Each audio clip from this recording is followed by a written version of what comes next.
BBC News. May in Japan, how much does Japan want a UK trade deal? The UK Prime Minister, Theresa May, is in Japan for a 3-day visit to drum up business and trade opportunities. Her main aim is to try to convince Japan that London and Tokyo are perfect partners for the post-Brexit world. But, for this BBC reality check, here's why I think she's likely to find it a hard sell. Building a future trading relationship between Japan and the UK is crucial for the Prime Minister on this trip. She said her discussions with the Japanese Prime Minister, Shinzo Abe, will focus on how we can prepare the ground for an ambitious free trade agreement after Brexit, based on the EU-Japan agreement, which I very much hope is nearing conclusion. But she is likely to find that the gap between what she hopes for and the current reality is very wide indeed. May's Japan visit, step up pressure on North Korea. Aston Martin in £500 million UK-Japan deal. Video, is Japan's economy bouncing back? Japan is a major investor in the UK, no doubt.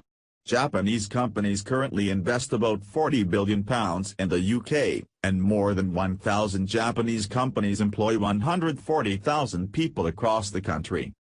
About 40% of these Japanese companies are in manufacturing, and many of them chose the UK as their headquarters because they wanted access to the European Union's market. So it is in Tokyo's interests to cement the trade deal with the UK as soon as possible. Except that what Tokyo wants may not be what Mrs. May can give, or not right now at least. Japanese companies are getting frustrated with the lack of answers from Mrs. May on a concrete position vis-à-vis EU access, Suyajiro Takashita, from the University of Shizuoka, tells me. Mrs. May can't answer that yet.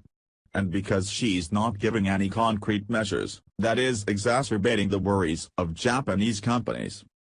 Privately, some in Tokyo's business circles are saying that Japanese companies based on the UK are already looking for alternative sites in Europe for their headquarters and manufacturing sites.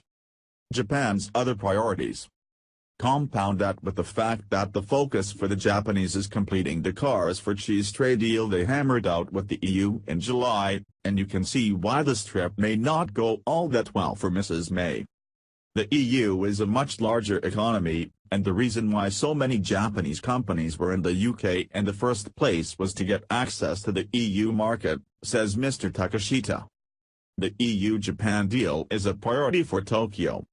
It took 4 years and 18 rounds of negotiations, and it still needs to be ironed out, so Japan will be distracted for now with that, and with the conclusion of the TPP-11, Trans-Pacific Partnership, deal in Sydney, says Deborah Elms, from the Asian Trade Center.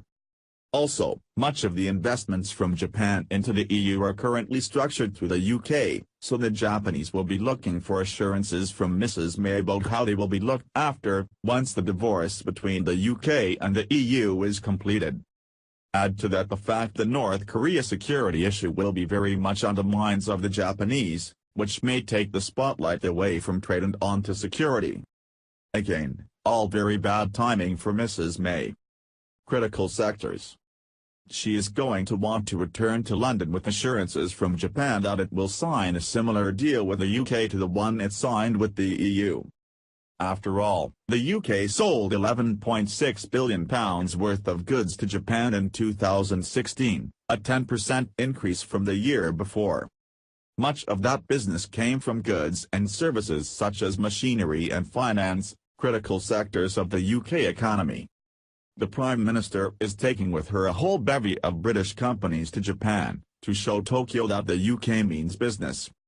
But until the UK can spell out exactly what the divorce from the EU looks like, it's unlikely Mrs. May will come home with anything substantial, if anything at all.